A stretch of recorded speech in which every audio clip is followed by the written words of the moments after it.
Renan, vamos mudar um pouco de assunto, falar de um tema que você gosta e explora na sua campanha, que é segurança pública.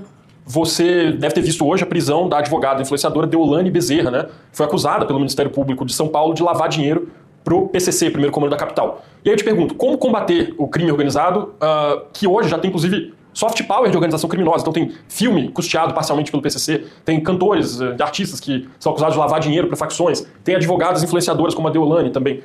Como você lidaria com esse soft power das organizações criminosas? Pois bem, eu já venho falando muito que eu vou adotar uma postura que não será necessariamente a postura que se espera de um candidato liberal ortodoxo, vamos colocar tradicional.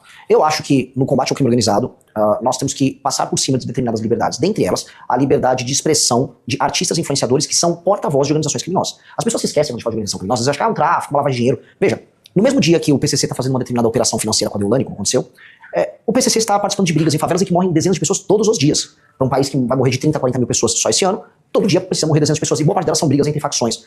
E não podemos aceitar que pessoas que participem ou do debate público, ou que estejam alguns nas redes sociais lacrando, produzindo seus vídeos, naturalizem isso. A Deolane nunca escondeu que ela era advogada do crime organizado. Essa é uma das características que o Pose do Rodo também tinha e que eu não tinha. Não é que era um trabalho dissimulado, era um trabalho escancarado. Falou, não, eu sou advogada de porta de cadeia assim, não, eu faço isso e vou tirar o meu cliente da cadeia, porque se ele só é culpado se for condenado, e olhe lá que eu vou recorrer. É uma cultura da normalização do crime, da naturalização do crime como uma prática menor, como se fosse não é uma falha de caráter, é como se fosse uma falha em ser pego, malandragem foi pega. E isso se naturalizou, e a gente percebe bem, nas camadas mais baixas da população brasileira. O que tem em comum tanto o Pose do Rodo quanto a Deolane? Eles falam com a classe C, D e E. A Deolane, quando ela, acho que não sei se ela estava nessas casas, fazendas, um reality show, o do Carlinhos Maia, eu realmente não me lembro qual era, ela foi, vamos dizer, ela foi alvo de um choro, de uma campanha gigantesca, e aí quando ela foi detida, mesma coisa, as pessoas ficaram na frente de delegacia chorando. O que isso mostra? As pessoas mais humildes não aprenderam a usar esse aparelho aqui, e as redes sociais tomaram a cabeça delas, e você consegue naturalizar o absurdo nos mais humildes. Isso tem um efeito muito grande, porque ao naturalizar o absurdo na cabeça de quem é a maior vítima do crime, que é as pessoas da classe C, D e E, eu tô falando de quem morre na mão do crime organizado. Quem mora em área. Exato. Quando eu naturalizo pra eles, é literalmente a ideologia que faz com que eles aceitem aquilo como modo de vida. Então eu vou precisar libertar essas pessoas, mesmo sem as pessoas sequer entenderem que elas estão aprisionadas. Então vou ser muito duro. Esses influenciadores todos, a partir do momento que a gente coloca o direito penal do inimigo em funcionamento, e a partir do momento que está demonstrado que essa influenciadora é ligada ao crime, ela não tem direito a ter uma opinião, ela só tem que ser presa, o Orlando tem que ser preso. A gente tem que parar de, vamos dizer, criar formalidades. Tipo, não, ele é um artista. O cara não é um artista, é só um porta-voz. O que aconteceria com a Deolane no governo seu?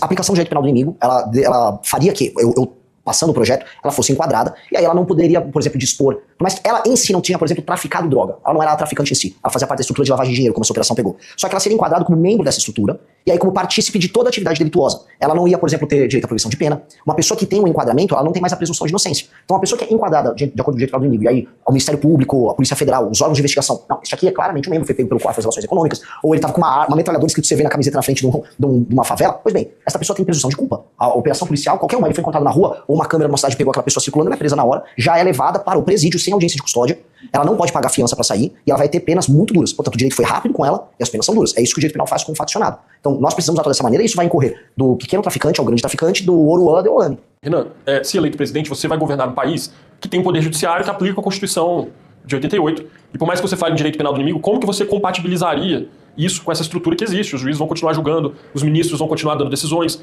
Como concretizar essa ideia sua? Primeira coisa que vai ser muito engraçado se o STF se opor ao direito penal do inimigo sendo aplicado por nós contra o crime organizado, quando o próprio STF aplicou o direito penal do inimigo contra o Bolsonaro e a turma do dia 8 de janeiro. Eles fizeram isso. Foi criado um inimigo, e o inimigo era basicamente o bolsonarismo, e aí a lei era rápida, o inquérito era veloz, e as punições muito duras. Foi basicamente o que o bolsonarismo fez, o STF fez, foi a aplicação do direito penal do inimigo, porque o próprio STF sabe que funciona. Tanto funciona que eles utilizaram contra o inimigo deles. Eu vou avisar, STF, isso aqui foi uma operação exótica que não passou na prática pelo legislativo. Nós formalizamos isso no legislativo, agora nós vamos executar. Você vai se opor? Então, se eu fizer uma operação, por exemplo, em Santa Quitéria, no Ceará, ou eu fizer uma operação na Rocinha, se eu vier uma decisão do STF, falo, não pode cumprir, eu tendo passado no legislativo, tendo cumprido todo o processo legislativo, eu não vou respeitar a decisão que vier do STF. Eu não vou cumpri-la, porque é uma decisão iminentemente ilegal.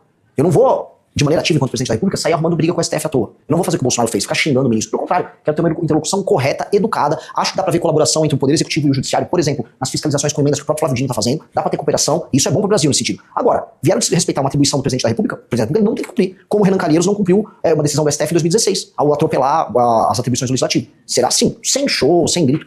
Não vou cumprir. Vou continuar minha operação aqui. Tô dentro do cumprimento da Constituição. Então, esse elemento exótico do STF não vai ter vez conosco. Eu também não tô devendo nada pra ninguém, tô bem tranquilo com relação a isso. E aí entra a segunda coisa, que é a aplicação erga omnes em todo o judiciário. Há, da parte do judiciário, muito espaço para inovação. Então o juiz vai dar uma sentença nova, especialmente de primeira instância. Ele dá, vamos dizer, a sentença lacrada, imaginando que com aquele efeito liminar ele suspende algo, e aí que você vai resolver no tribunal.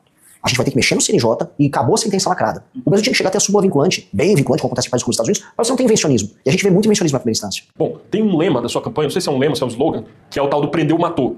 E ele é catchy, assim, ele pega bastante, eu já vi pessoas assim, as mais diversas falando esse negócio do prendeu, matou, mas eu queria saber como que você lidaria, Renan, com assim, a responsabilização que pode vir de uma eventual morte injusta, uma morte de uma pessoa inocente, que pode acontecer se você adotar o prendeu, matou. E aí, como você lidaria com a possibilidade de ser responsabilizado nessa de prender e matar? O líder que estiver junto com as polícias no trabalho justo e sério de reocupar as áreas que estão hoje na mão do crime, ele vai ter que arcar com as eventuais falhas no processo.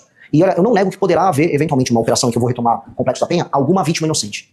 Pode acontecer porque nada é perfeito. E nada no mundo dos homens é perfeito, e nada na ação policial violenta será necessariamente perfeito. Nós temos que trabalhar em nome da perfeição. Nós temos que trabalhar para ter um número, vamos dizer, mínimo, ou nenhum de vítimas. E no entretanto, eu não posso prometer nada. E eu tenho que trabalhar, para proteger a instituição policial que tiver, não de má fé, cumprindo o seu trabalho, entender que nós temos que fazer o trabalho de previsibilidade na hora da ação, para evitar de qualquer maneira uma vítima inocente. Mas dito isso, é um cenário de guerra. Dito isso, a inação, o medo de agir, faz com que pessoas morram na casa das dezenas todos os dias. Então a minha fraqueza está permitindo os outros morrerem diariamente na casa das dezenas. Tem dias que é na casa das centenas. E a única coisa que me resta é correr o risco e evitar essas mortes, eliminando quem tem que ser eliminado, que são os membros do crime organizado. Agora, o prendeu matou, né, pra quem tá curioso, prendeu ou matou. Se você faz uma operação na favela e as pessoas se entregam, elas estão presas. Se ele manteve a arma e quis trocar tiro, não há outro caminho. Não é prendeu e matou. Prendeu ou matou. Ou matou. Porque acaba rolando um elemento poético aí, em que abre espaço pra interpretação das pessoas. Eu dei uma caetaneada aqui, mas é isso.